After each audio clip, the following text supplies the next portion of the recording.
has a name, and God's going to work with us to provide a new name for this church, and we're really, really looking forward to doing that together with you. By way of reminder, we had some criteria that we were looking at with regards to our name change. The name must be God-exalting, and I think we all see the reason for that. It must align with our doctrine and our beliefs and our core values. Another one that is a factor that really does play into the whole process of name change as we've gotten into this process a little bit is that it must be different from any other church, and we put within a 10-mile radius. One of the things that we've noticed already is a lot of the names that have been submitted are already used or closely used to a lot of other churches in the area. So that's made the process a little more cumbersome than we initially thought. But also with the name, we want it to be simple, memorable, and descriptive of who God made this church to be. And so we're really excited. The headline is that we had over 350 names submitted by church members, and we want to consider all of those names. But because so much time has gone by, we want to reopen the process for you all to submit. Now, let me underscore this. New names. You don't have to resubmit the ones that you already sent. We actually have a whole spreadsheet with the name, the date it was submitted, and the person who submitted it. So all those are safely kept. We're just looking for any additions. So maybe in the past year you've had a thought, oh, I didn't get the deadline, but I've had this other name that I thought maybe would be really good for our church. Hey, over the next 2 weeks, feel free to send those in. We'll collect those new names. We also thought this would be nice for people who are new members. Maybe they've come in the last year and didn't have an opportunity to submit a name or names. And so this is open for them as well as they've come to be part of our church. And so we're going to have the original list that we had, and then we're going to add to it over the next couple weeks any of the other new names that you have. And we'll put a post out on the city with all the instructions and all the dates. So I'm just going to do a flyover of the process because not only do we want to jumpstart the process, we wanted to find more ways for members to be involved in the process than the original plan that we had laid out. And so we're going to form a name change committee to help us. And any member of the church, that's Jason. You're 2 for 2 back there with the woos. This is great. Jason likes all this. But we're forming this committee, and any church member is welcome to be on the committee. There's not going to be a selection committee for the selection committee. And we just think that's great. We can do this all together. So here's how the process it's going to work. By October 3rd, so a couple weeks from now, 2 weeks from yesterday, if you have any new names, you guys understand the new names, right? Okay, if you have any of the new names, please submit them. We'd love to have those. We'll add those to the list. And then also, if you'd like to be on this name change committee, please let us know. You can talk to Jason. He's going to be on the committee. Cindy Oland over here. Cindy, you want to raise your hand over there? Cindy's going to be on the committee. I'm going to be on the committee. Talk to any of us, and we'll collect all the names so that we can get everyone together. So by the next couple of weeks, new names, and also if you want to be on this committee, we'd love to have you. And then here's how the committee's going to work. After we get all the new names, we will then add them to the original 350, and then we're going to use the criteria that I just mentioned before, and we're going to, as elders, narrow it down to about 10 or 15 names that we want the committee to really evaluate and look at. That might sound like not too many names, but the reality is of most of the 350 names, a lot of them did not meet the criteria right off the bat, and many of them because of the names that are already in our area. There are a lot of churches here in our area, and so that already whittled down a lot of the names. So then what's going to happen is the committee will then have these names. They're going to then look through these names using the criteria and have discussions. The committee is going to meet 3 times. And at the end of that process then, they will refer back to the elders a list of the 3 to 5 names that they would put forth as recommendations for final consideration. After that process, and in the meantime, we'll be double checking with lawyers to make sure that we're not stepping on anybody else's toes. But then by December, the elders will then prayerfully consider and choose one name to bring to the members, and then we will vote in January as a church. Okay, so again, I'm just giving you the flyover, but the idea is what we would want you to walk away from this portion of the meeting is that We are starting the process of the name change. We want you to be involved. There are ways for you to be involved. And if you have any questions, come see us or then look at the post that we're going to have out in the city, and that'll explain all the details for you. Okay?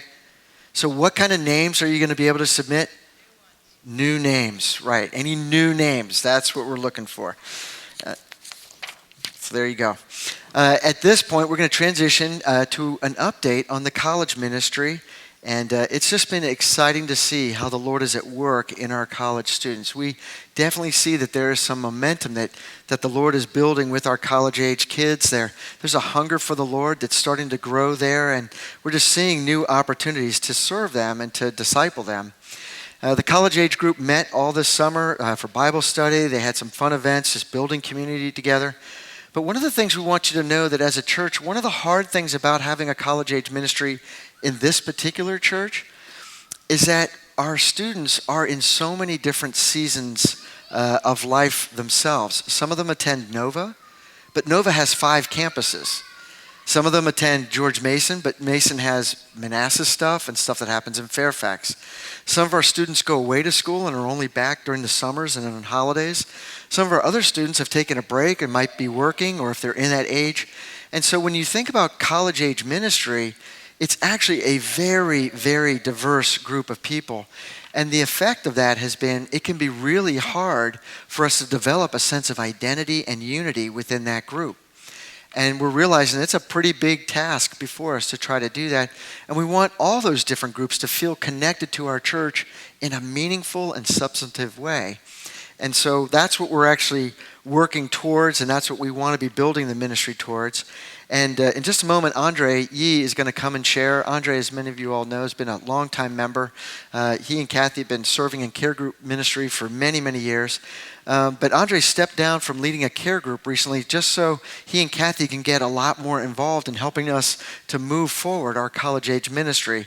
So please welcome Andre as he comes to give you a little bit of an update on where things are going.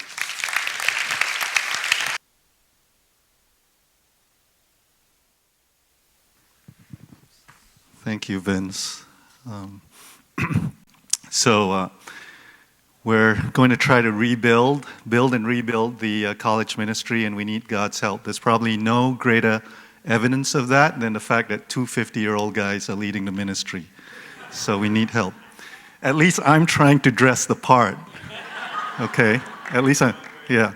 Well, who am I fooling? I mean, my receding hairline is a dead giveaway, so...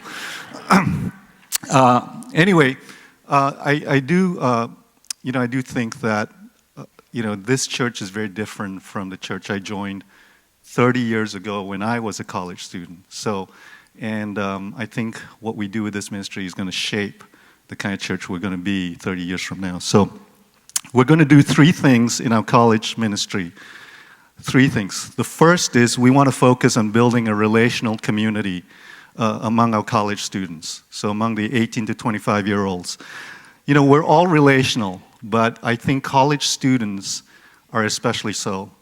And that's a good thing. God uses relationships, for discipleship. God uses relationships to teach us how to live as Christians. But in recent years, I think as a church, we haven't done the best job in sort of nurturing this relational connection among the college students. And so we want to change that. We want to take some action towards that. And we're going to have a regular cadence of events, activities, student-led outings to sort of connect the group together, as Vince was talking about, just help them build an identity together. It seems like a really simple thing, but it's an important thing. And I believe God's going to use this. The second thing we're going to do is provide a context for discipleship. We're going to be starting college-age care groups in the next month or 2. The Yangs are involved, the Kellys are involved, and the Waldrons are involved in this. So we're very grateful for other folks coming along to participate in this. And the reason we're doing this is really simple.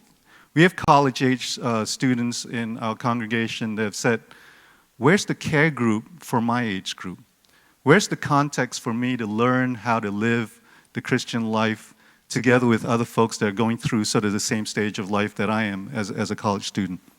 And so we're going to start this college age care group. We'll start with one and see if they'll take, and then maybe we'll have more care groups. But college students, I don't know if there are many of you here, but this is completely an opt-in model, meaning if you prefer to go to Cru or you want to keep being involved in Ivy, that's fine. That's wonderful, and I completely encourage you to do that. But there are some students that perhaps they go to Nova and they don't have accessibility to Ivy or Cru. Maybe there are some that go to Mason that haven't quite found the right sort of small group. We want to offer something that they can be part of to sort of have discipleship. And then finally, the third priority for college ministry is to establish an on-campus witness. When you step back and consider, I don't know if many of you know this, I've only started to sort of absorb this, but when you step back and consider what's going on in college campuses today, not specific just to Mason, what you see, it's really sad, what you see is really a lost generation, right? A generation that's really struggling. There are more students than ever abandoning religion, and when they say religion, mostly it's the Christian faith. Right? More students than ever abandoning the Christian faith. They struggle with stress, high stress. There's the level of suicide in college campuses have tripled in the last 50 to 60 years. So it's not, it's a generation desperately in need of the gospel. And I think we have a responsibility to proclaim the gospel to the next generation.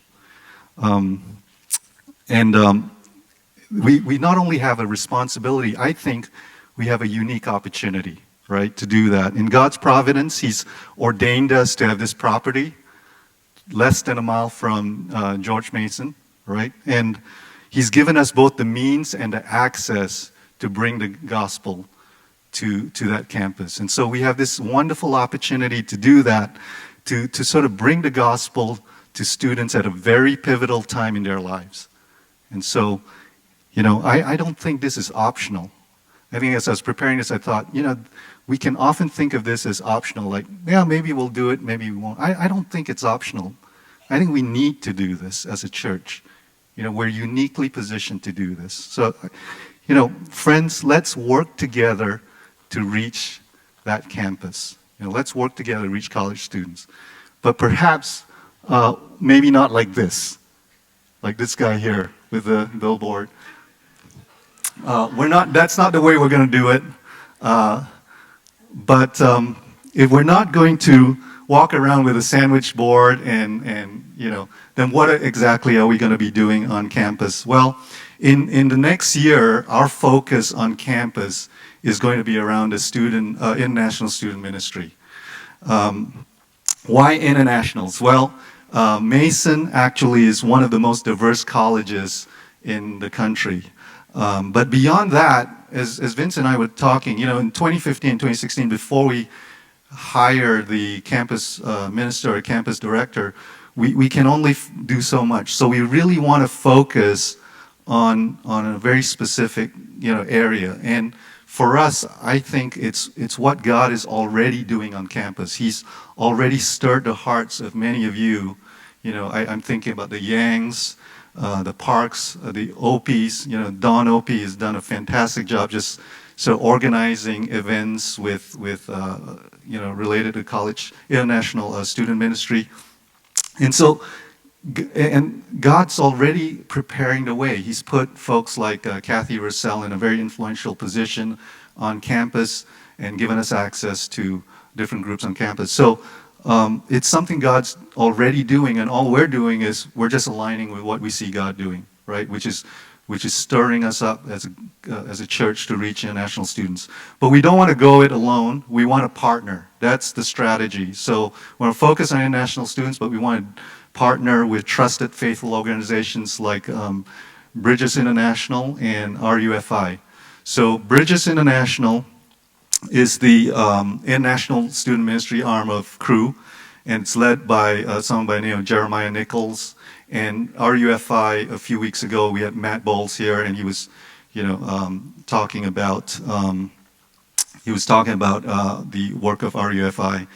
And as I've gotten to know both these guys, I so respect them. They have such a heart for reaching international students. And we just want to come along with them and instead of trying to reinvent the wheel, just be a support to them and sort of hitch our wagon with them.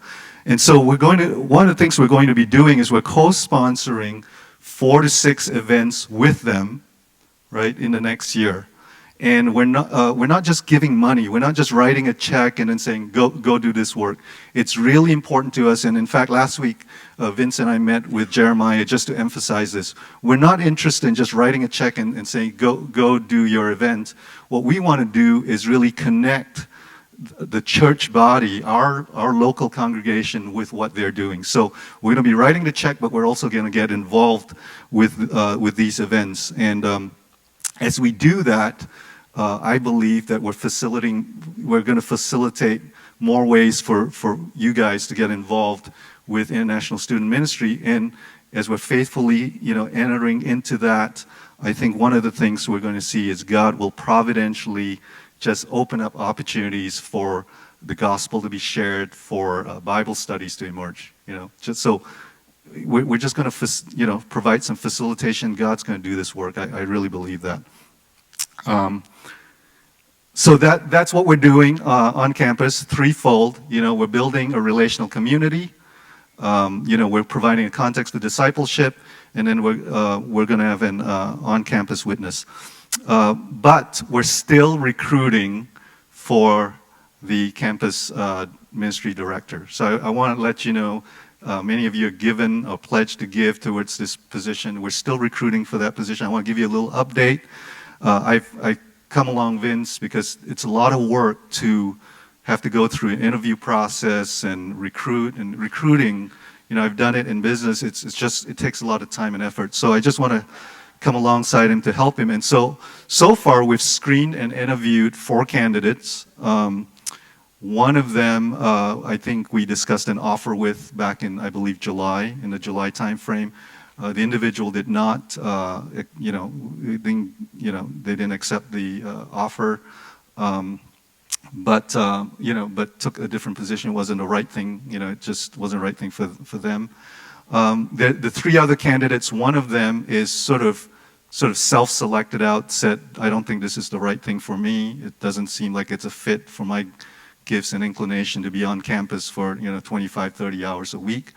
The other 2 are still in process. So just want to let you know, we have talked about 4 candidates. I don't think we're getting enough candidates, to be honest. I don't think we're seeing enough.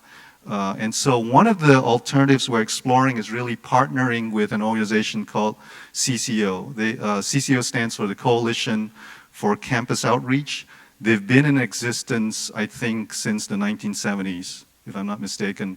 And it started in Pennsylvania. They specialize in working with local churches to reach campuses. So their preferred methodology is not to just send someone on campus on their own. They actually want to partner with local churches. So that's exciting to us because part of their methodology is they share the responsibility of recruiting, they share the responsibility of training and funding that position.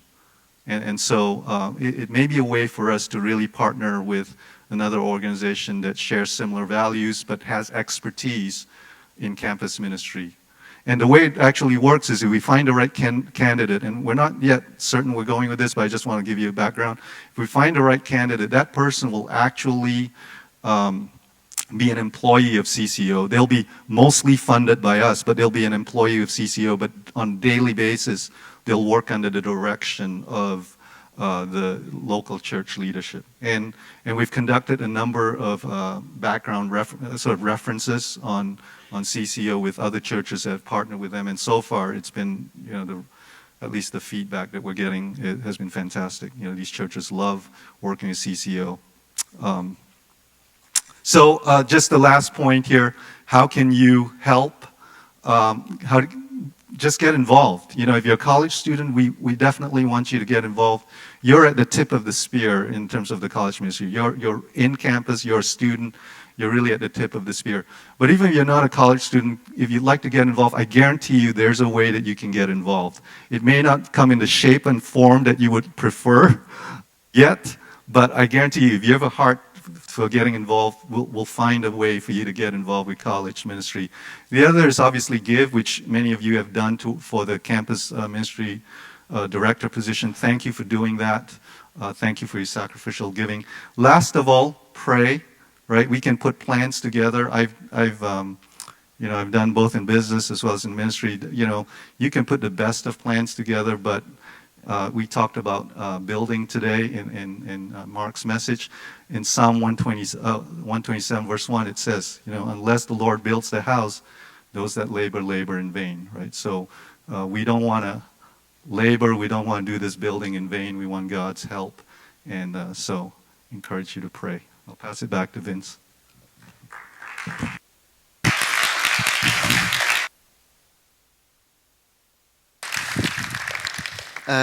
Dawn, where's Dawn? Can you stand up? And Kathy, is Kathy here? Kathy Russell? Not here? All right, well, somebody stand up and pretend to be Kathy. If you want to get involved, see either of those two ladies. There are many, many ways that you could immediately get involved with campus ministry just by contacting those two ladies. Lots and lots of opportunities. And God's doing wonderful things. Actually, one of the surprises this year was the fact that Crew actually approached us about leading Bible studies for the juniors and seniors, guys and girls. So Andre and I are leading a Bible study on Tuesday night on campus with Crew juniors and seniors for the guys, and Bonnie and Kathy are leading one for the gals. So after all these years of developing a friendship and relationship with them, it was so kind of them. It was just great that they thought of us when they thought about who would lead their Bible studies for the older kids. So God's at work, and we're just so excited about what's going on, and we trust that the Lord really is going to lead us and guide us in the days ahead. Now at this point, Mark and Dean are going to come up, and we're going to get an update on the ranch.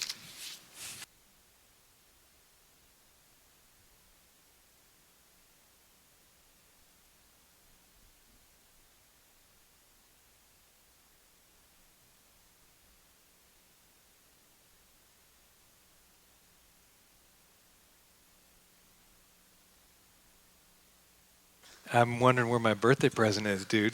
You didn't see it yet? Oh, you must have missed it. It was on your counter. All right, we'll look for it later. Andre and Vince, before we switch over to the ranch, thank you. I just was reflecting as I'm sitting here next to Leslie about, Andre, you mentioned your experience 30 years ago. Our experience as young Christians in college was really growing up in the Lord in a college setting at a church that was right on the edge of the campus and that just opened its arms to college students. And I want us to be that church. And I just think about students over there and what they might say 20 or 30 years from now about their experience here with us. So I'm really excited. I believe God is calling us to really, there's both a responsibility and an opportunity there, and I'm really excited about what God's doing. I'm also really excited to have Dean here. I love Rancho 3M. I think I've been there 10-ish times, something like that. Earlier this year, I was asked to join the board of directors for the ranch, and was able to do that. Got the okay from the elders here, and got the okay from the board, and so I have a new role there. And one of the things we thought as we were thinking about this member meeting a long time ago was, well, why don't we have see if Dean's available and come just have him tell a little more of the background of the ranch. How many of you have been to Rancho 3M? Just out of curiosity. All right, take a look, Dean. Look at that. Isn't that encouraging? That's a lot of people. So that's great. So the first time we came to the ranch, Dean told us a little bit about the history of the ranch and his vision for the ranch. And I still remember sitting in the yellow A-frame that's now just storage. I remember how I was affected and stirred in my soul by what God had done there and by the vision that you had. So would you tell us a little bit about Irene and just how did this ranch get started? There was two ladies in their latter 40s from Alton, Illinois that were just real prayer warriors. They were both single ladies, and the Lord put it on their hearts to open a home in Mexico for abused and abandoned children, and this was back in 1967, the year I was born. I'm not as old as you are. You sure? Yeah. Okay. Yeah. But but I also didn't do a 6-mile run the other day That's true. either, so that's pretty impressive. That's pretty impressive. So they came down to Mexico in 67, worked at another home in Mexico that was already operating before finding this little piece of land in Guadalupe. And those of you that have been there before, that blue building where you stayed, the visitors' dormitory, was the entire home. That was the building. And they bought it for $200. The land was communal land, which we did not buy until I got there a season ago. And they started preparing everything. They painted. They basically did everything by themselves and with just a little help from some friends. And they were ready to open. And like I said, these ladies were women of prayer, and they really didn't know the legalities of starting a children's home, and were just praying. And at that time, can I talk about the little Cessna and how they actually started? Yeah, It's kind of cool. So these ladies were praying, Lord, we're here. We believe you called us here. So will you send the children? And so instead of the kids, there's a little Cessna that came in, and it crashed on the ranch property. And this little Cessna was filled with cocaine because there's a cartel landing strip behind the ranch. It's not in use today. And so the military came out, set up a perimeter, waited for the pilot to come back. The pilot was not injured. He ran off. They waited and waited, and Irene and Marietta would serve them, made them food. They actually slept in the visitors' dorm where you guys sleep when you come down. And a reporter showed up the next day, and nothing happened, right? So the military waited a number of days, took the product, took the plane, and left. But the reporter said, you know what? I really can't go back to work without a story. Can you please tell me what 2 American ladies are doing in the desert of Guadalupe? And that barely spoke, Spanish. And so they told this guy what they're doing there. He wrote a newspaper article, full second page, appeared in the diario, the paper, a couple days later, and DEEF, which is, I guess it's similar to the United States Child Protective Services, they still call it that? CPS, so we call it DEEF. And DEEF brought them 14 children, and that's the very origin of the ranch. Yeah. Long time. And what's the vision? Why is the ranch there? Can I say something before you?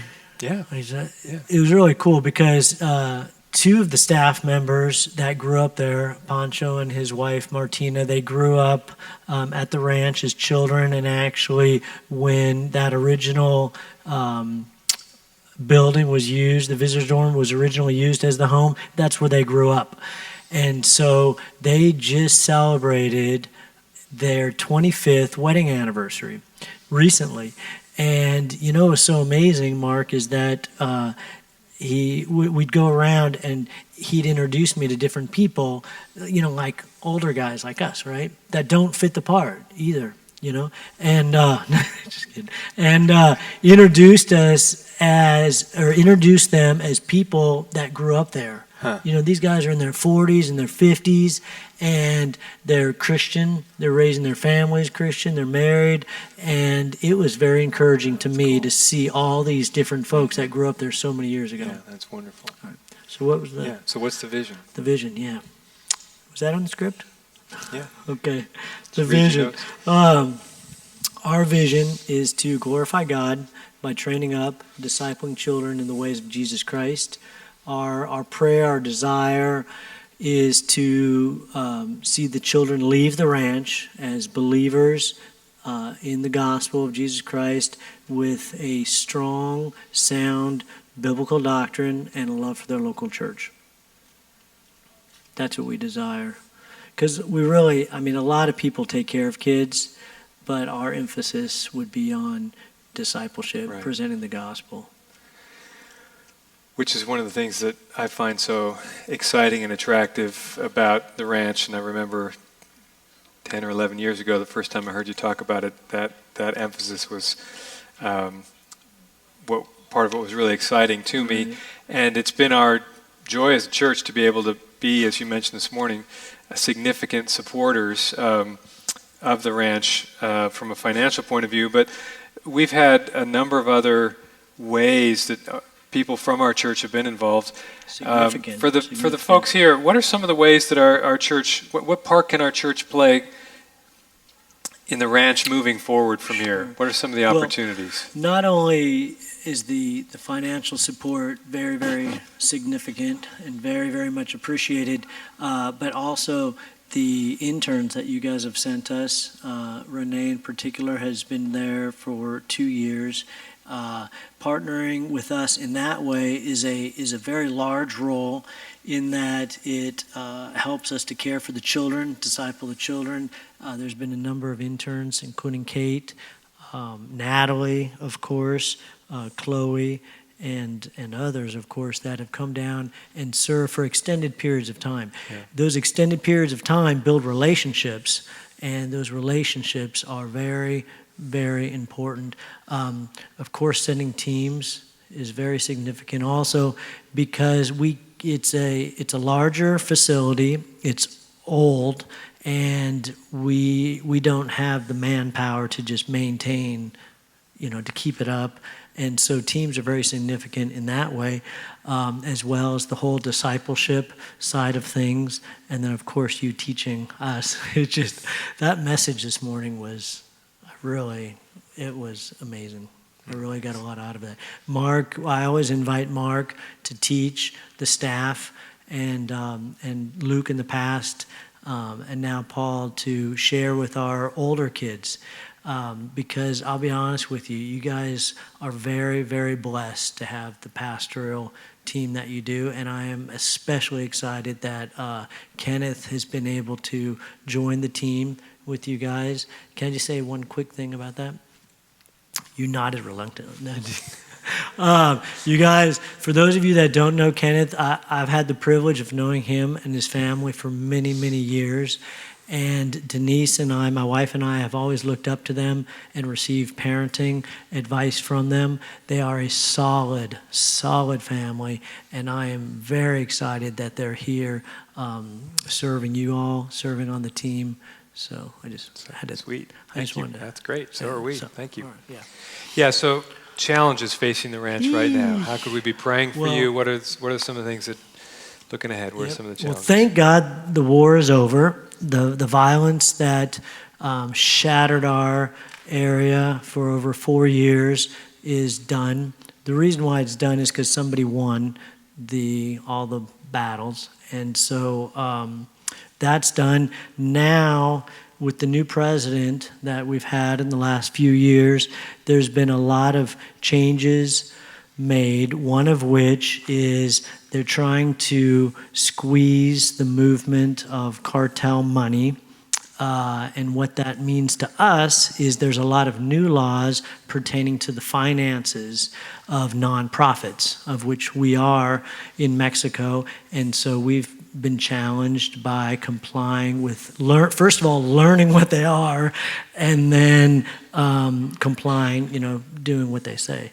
And so that's been a challenge. And then with some of those new rules and regulations also increase the cost that we have to run the ranch. And so for us to be 100% legal, we're even looking in the next month of having an increase of $1,000 or $2,000 in addition to what we've had to spend, to continue. And so far this year we've been running a deficit. But for us to move forward and continue to serve the numbers of kids that are coming and provide Christian education, our costs are increasing as would be expected. So that is a challenge also. So we, as a church, through our international giving in our budget, we give $2,000 a month to the ranch. And obviously anybody that's interested in personally contributing is welcome to do that. The website is rancho3m.com. rancho3m.com. And also for anybody that might be interested in hearing more about, the ranch needs to expand its base of contributors. They have a group of very generous churches and people that are supporting them, but they just need more people involved. And Andrew and Hope Schaff have agreed to host a meeting tonight at their home for anybody that's just interested in hearing more about the ranch, particularly from the point of view of potentially becoming contributors. And so if you're interested in coming to that meeting, Hope, are you still here? She was here earlier. Oh, okay. Come see me afterwards, and I can give you the details on that. And Dean, we love you. It's such a joy to be partnering in the gospel together with you. Thank you for receiving all these teams that have come down, and so many. We've had so many interns that have come, but I think all of us would say, as much as we've gone with a desire to give, we've come back having received more.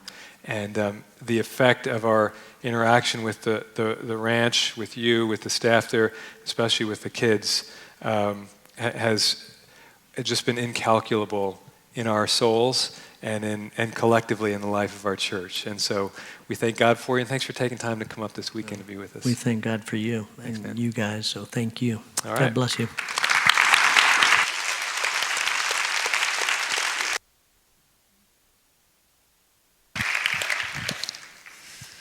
Well, one more big event for our member meeting, and that is that we get to welcome Kenneth and Valerie Moresco to our church, and we're going to take a moment. Jason's going to come up in just a moment, and he's going to interview them, and they're going to tell a little bit about just how they came to know Christ, how they got together as husband and wife, and a little bit about the journey of coming here.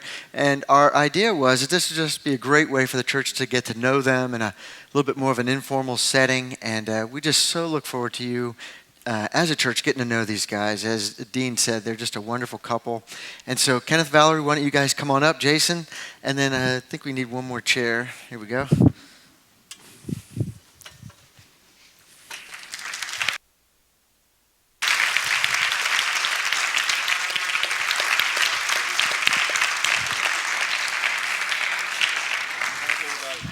Got me here?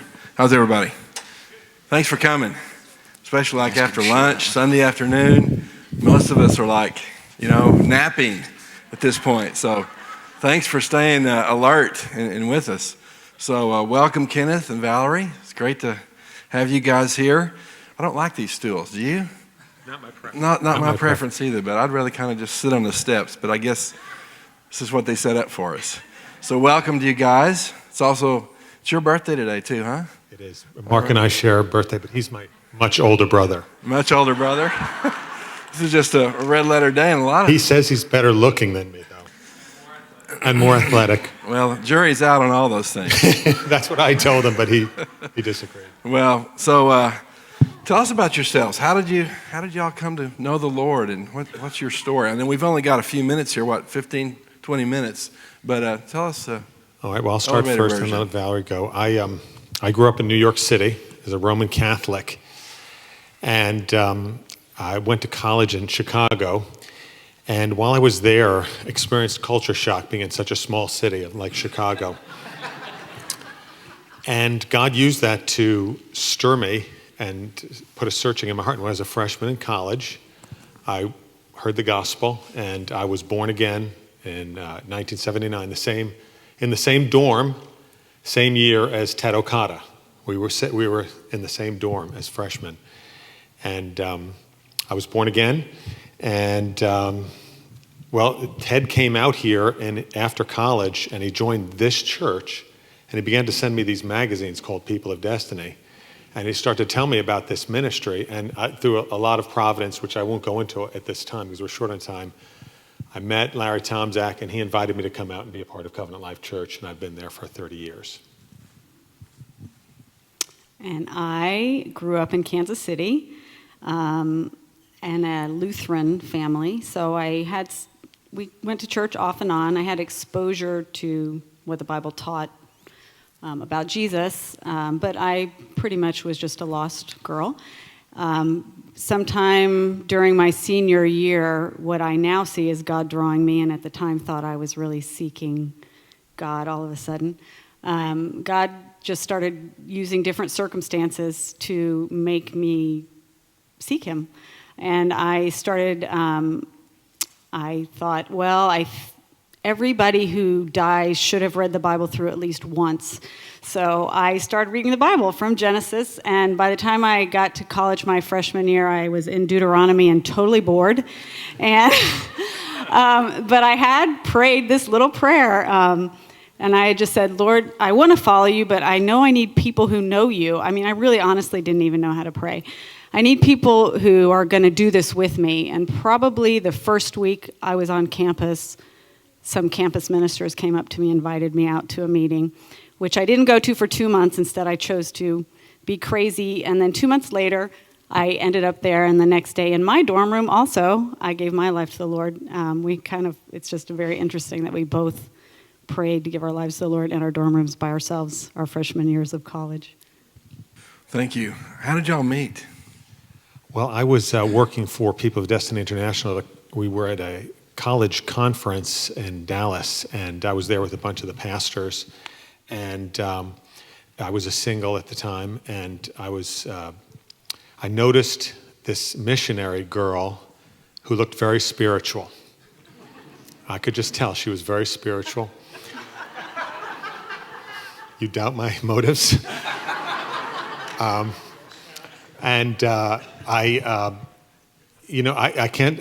a funny thing. I noticed Valerie, and I was standing at the booth, and I said to Bill Patton, some of you know that name, I said, that girl over there, I'd like to get to know her, but I don't even know how to sort of get to know her. And he just looked at me, senior pastor, he said, you're a wimp.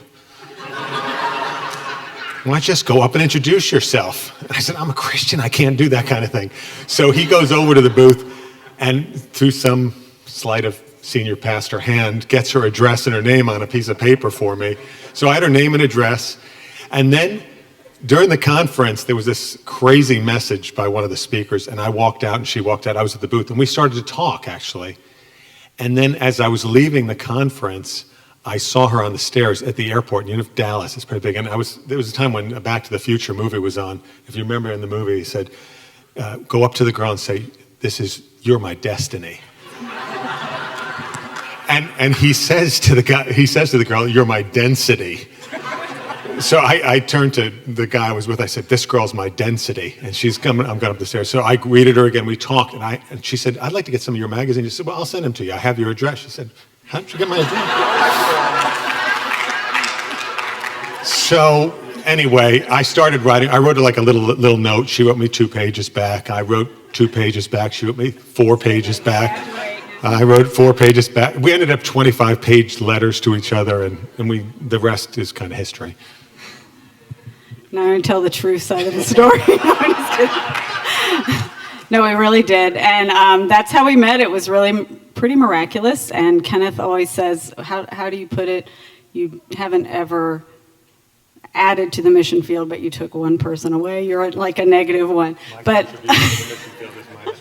But yeah, I lived in Honduras and Guatemala for about 3 years, and 2 years into it is when Kenneth and I met and started pen pals, which back in that day, it took 10 days to get a letter. So no email, and the phone was too expensive. So he would write me a letter, and when I read it, I would start my next letter. So I'd be like writing for 10 days, and then, I don't know, we had this little thing going. But yes, our letters got up to 26 pages.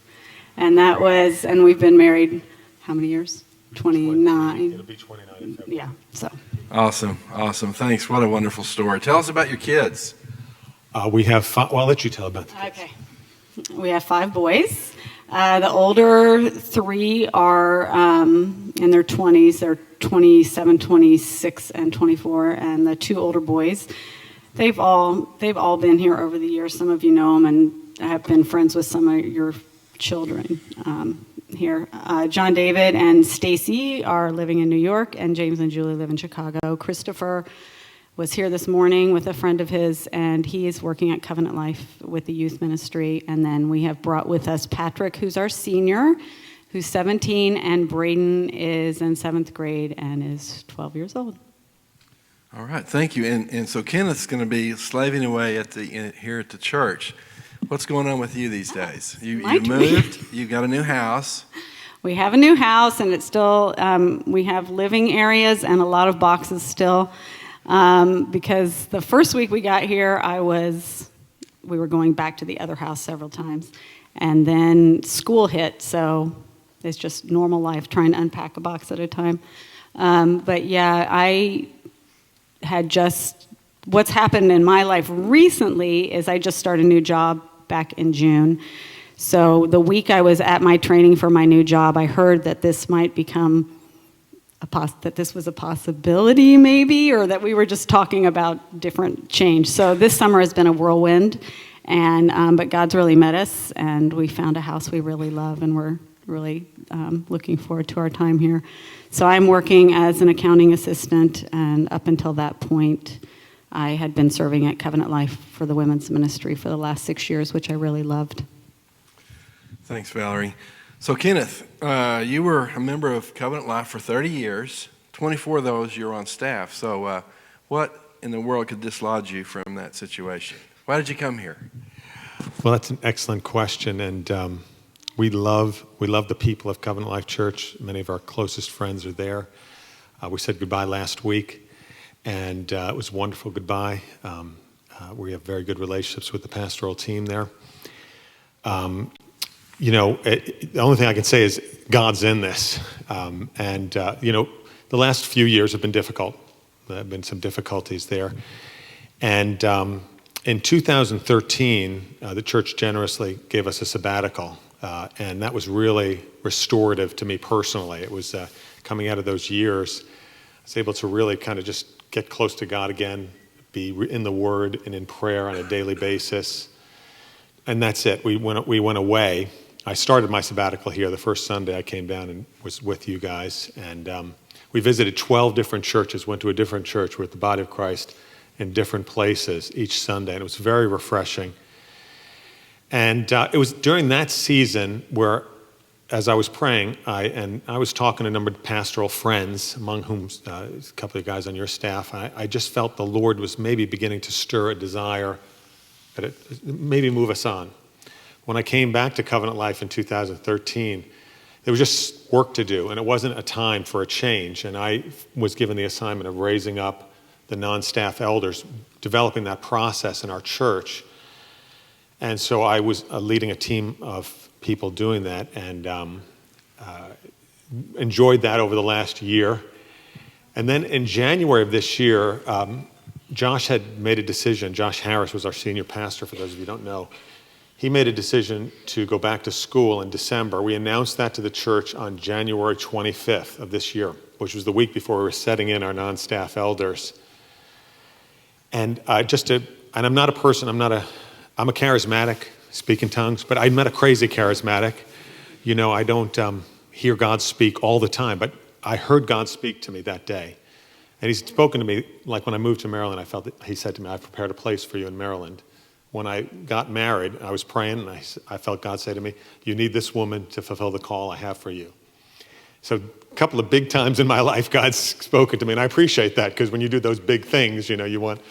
But I felt like God say, your assignment at Covenant Life has been completed, when Josh was sharing. And I was kind of like, Josh is leaving, not me. And so I went home that day, and I shared that with my wife, and she was like, I think that might be God. And then I was like, I shared that with my sons, and they were like, I think that might be God, Dad.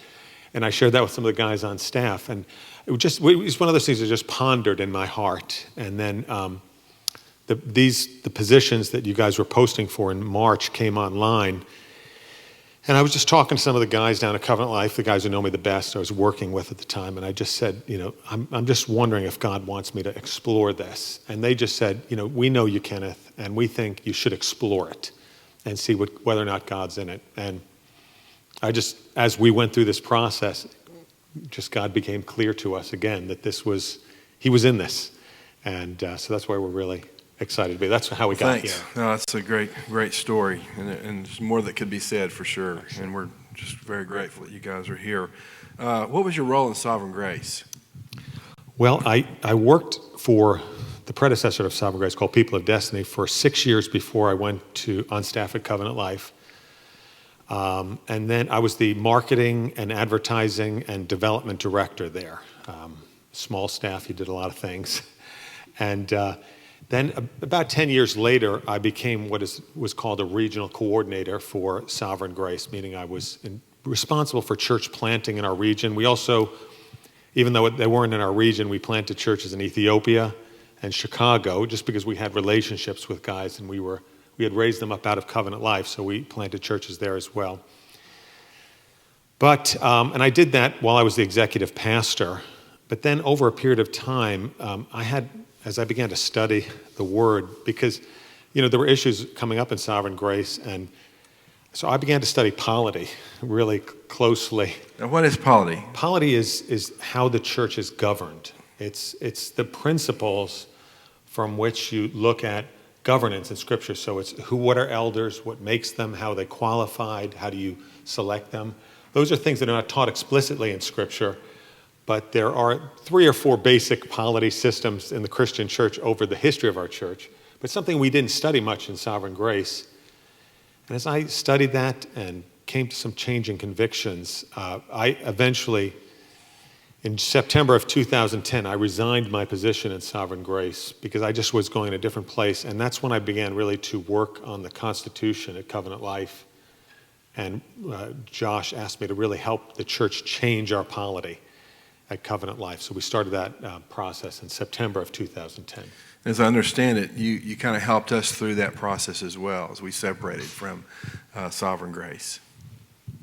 I'm sure we walked closely, and I learned. You guys did an outstanding job with your polity working group, and the product of that group was some excellent documents that are available on your website. I know because I've used them myself personally and studied them, and they're just outstanding work. And interestingly enough, it's just we obviously came from different places, but we ended up at the same place. Covenant Life has basically the same convictions and the same type of polity. It's a little larger church, so it's different elements of the governance there, the staffing, but it's the same theological convictions related to polity.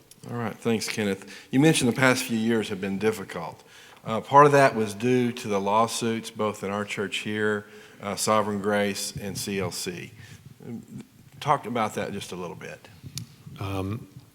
There was originally a lawsuit filed against Sovereign Grace, and then they added both Covenant Life and Sovereign Grace Church of Fairfax. And I was not named as a defendant in that suit. I was not personally involved in those circumstances there.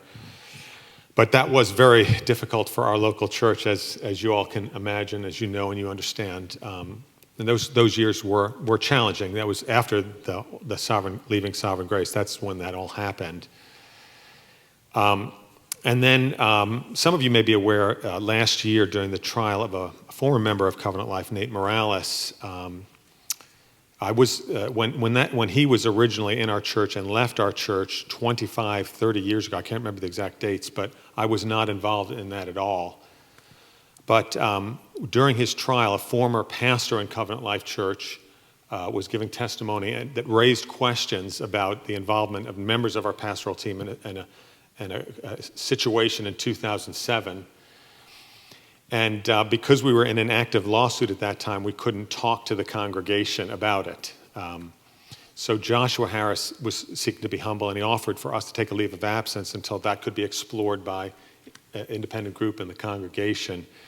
So the non-staff elder candidates at the time took that issue, and they looked at it, and they read the independent investigation that we had commissioned in the church. They'd interviewed all the guys involved, and they made the decision that the leave of absence was not necessary or a wise course of action, that all the men involved were qualified for ministry because they were able to get at all those issues. Now, when we reported the independent investigation to the congregation, we shared all the details with the congregation, so we were able to talk to them about it then. And at the same time, we were able to express what we've learned since that time, how we would handle some things differently.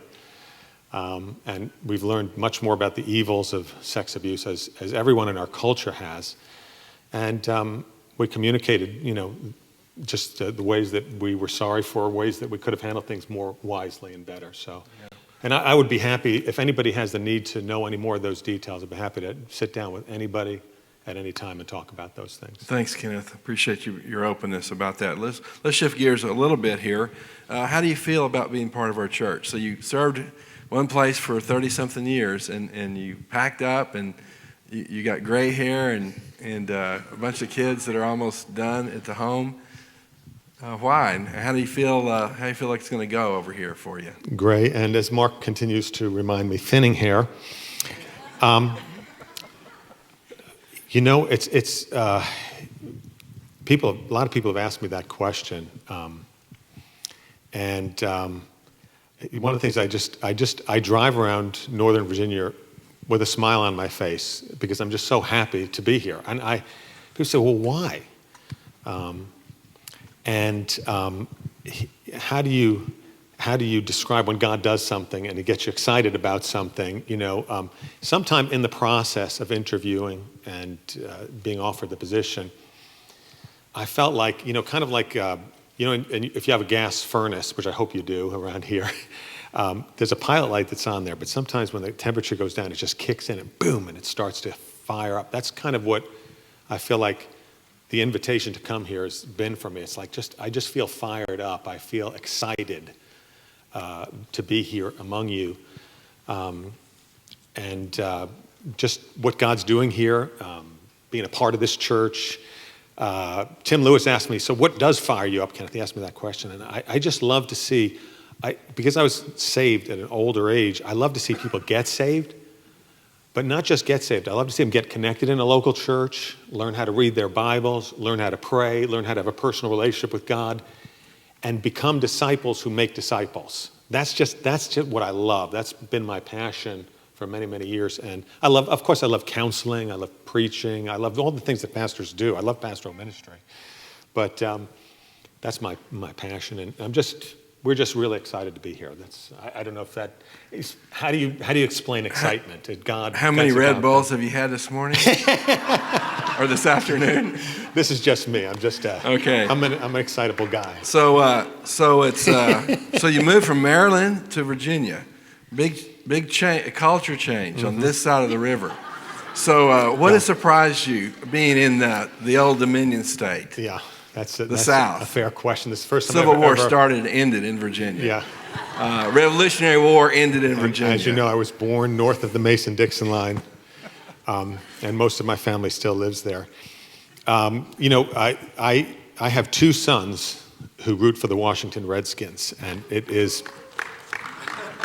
I knew that would make some of you happy. I consider it probably my greatest failure as a father.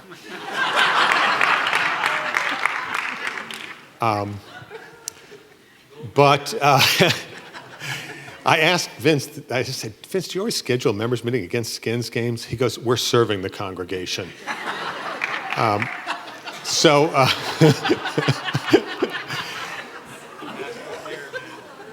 One thing I've learned since I've been in Northern Virginia that I'm not as sanctified as I thought I was. Driving in traffic here has revealed my sinful immaturity in ways that I just didn't know I was still needing to grow. And I got a lot of growth. So traffic has been a fun thing. But we love the area. We love it. It's not far from where we live, so we can still have some relationships over across the river. Two of our sons did go to Maryland, but I've never been a Terrapin fan. Sorry about that, James and John David, because they're huge Terrapin fans. But I must confess that this is a confession to you all. You need to know this. I explained this to the elders before I came. I am a New York Mets fan. Let's go Mets. Okay, sorry, I had to get that out. All right, well, it sounds like we can accept you. Some counseling is required, but that's okay. Well, we're excited about you guys being here in the New Start. We have a gift for you, Valerie, as a welcome to our church. So thanks, Kenneth. You can come to work Monday. That's your gift. Thank you. Thank you. And so thank you. Give them a big hand. Thank you, guys. Thanks.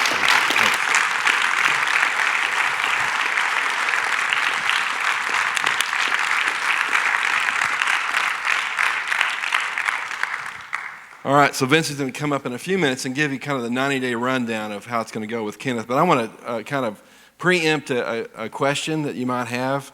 I'm sure you have. I had as well. Some of you may be wondering, we hired Kenneth as a pastor, but I thought we were elected pastors and elders in our church. You had that question? He's going to be a pastor, but I thought we elected pastors. Great question, okay? You're not brain dead here. You're thinking. Kenneth has joined our church. Our church staff is in a pastoral position, performing pastoral duties under the oversight of the elders. So he's performing pastoral duties. He's going to be working in pastoral ministry. He's not an elder until such a time as we, the elders, put him forward to you as a viable candidate, and you vote him in as an elder. Okay, that is your prerogative. That's our prerogative as church members. Since we changed our polity, our government, is that we elect elders. We want you to have some time to get to know Kenneth, observe his gifts, see his character and work up close. So you can make an informed choice when the time comes to answer the question, is this God's man for this church? You know, this process in the old days, in the kind of the charismatic church movement, the elders governed everything. I was part of a church like that in Arkansas. It worked great, right? The elders decide something. Here's your new guy. Bring him in. There you go. Heading down the road. Well, we changed that mode of government. Okay, we changed it to say, this church will be led, the elders with the congregation. Now, we're not 100% congregational. You don't vote on every little thing, nor would you want to. I tell you, my email is barely able to be kept up with. But in the big things, we all move together with this. So at such a time, is it going to be 6 months or a year, you'll vote on Kenneth becoming an elder. This position is an elder position. So he's kind of a little bit on probation, if you will. I mean, he's a senior minister. He can run circles around probably most of us as far as pastoral ministry. And I understand when you had your going away party, they really they laid out some of those things. And I think we're going to make that available on our website so you can kind of see what his church said about him. So we're very excited. We're on new territory, though. We don't know how to go here exactly. How do you add a new elder to your church? Okay, you could bring him in, have him preach once, and you vote on him right then. That doesn't seem quite right. You know, there's other ways to do it, but this is kind of the best way so far we've come up with. We're trying to do it with the counsel of the Lord. It's been a little rocky here in the process. I was praying for Kenneth. He and I were visiting the other day, and I kind of saw a vision of kind of this process. It's like, you know what the cobblestones look like? You know, they're kind of rough. Well, it's rougher than that. In a driveway, you know, when you come into a new place, you're going up the driveway, and you want to be welcomed. I kind of saw there at the front of the driveway, we had a lot of cobblestones, and it was kind of rough. And I was feeling bad for Kenneth, thinking, well, this is great, you know. Bring a new guy on, and it's kind of rough, kind of getting started there at first. Then I turned around and saw like a giant Jeep four-wheel drive. Cruise right over that. That's Kenneth, okay? No problem. And he's understands all these things. We work together. I think it's going to work out to be a wonderful thing to have him on staff. I'm looking forward to him becoming an elder someday. We wouldn't have hired him if we didn't think he could make it eventually. But again, that's not our decision alone. It's our decision together. So it's a little more difficult than the old way of just bringing somebody here and say, here he is. But I think it's a lot better. Pray for us. Pray for God's kingdom to come. Give your input to us. Give your suggestions. Help us with this, because we're, in one way, the polity is different. We all bear a little bit more load than we did before. I'm excited about what God has for our church. I think, if you will, we've hit bottom a while back, and I think we're on the increase. Okay, with some of the things I'm seeing, I'm extremely proud of what God has done. I'm excited to be here, and again, I'm glad Kenneth and Valerie have seen a way to join our church, and looking forward to them being part of it. So, Vince.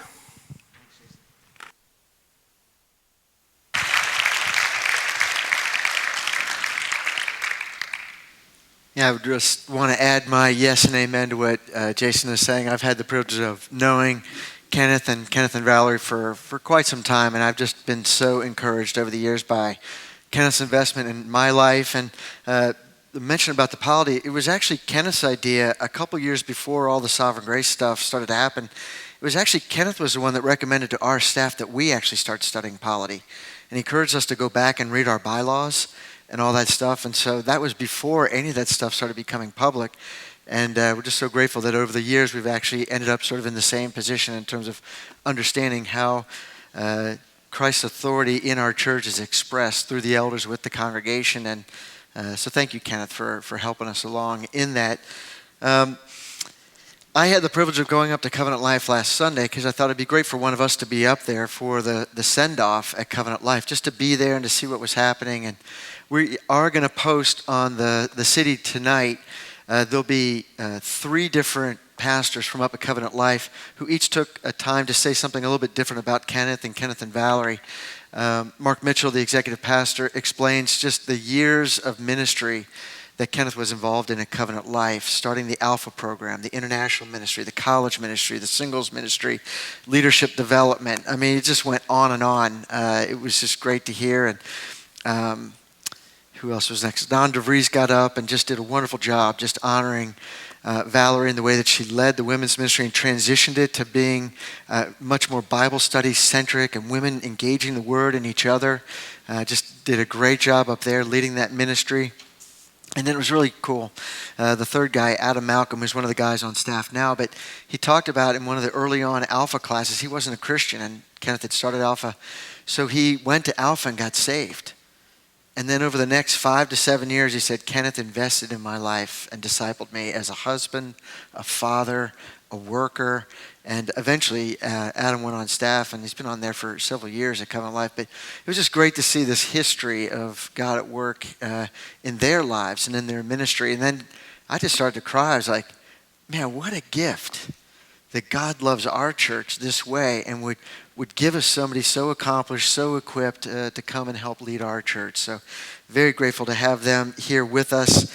The 90-day plan is as follows. There are no deliverables for Kenneth. We just want Kenneth and Valerie to get to know you and you to get to know them. That's the most important thing, is that we're going to do this together. We're going to be a community. And so whether it's coming to visit your care group, or Kenneth will be going to the care group Leader and Wives retreat, or just different ways. If you want to meet with Kenneth, contact the church office, see him on a Sunday. He's blocking out large blocks of time to meet with as many of you as want to meet with them. Invite them over for dinner, have them over, go do something fun with them. They really want to get to know the church, and we really want to encourage you, church, to get to know them and embrace them as they've made this transition over here.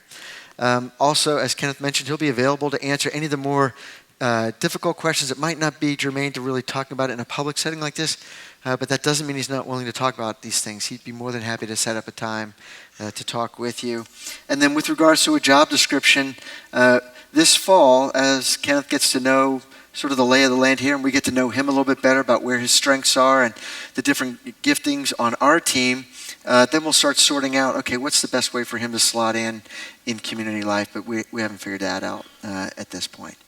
So let's all take a moment and let's stand, because we're going to transition now to our Q&A time. Stand, greet somebody near you, and then if the elders would come on up, as well as Kenneth and Paul, come on over.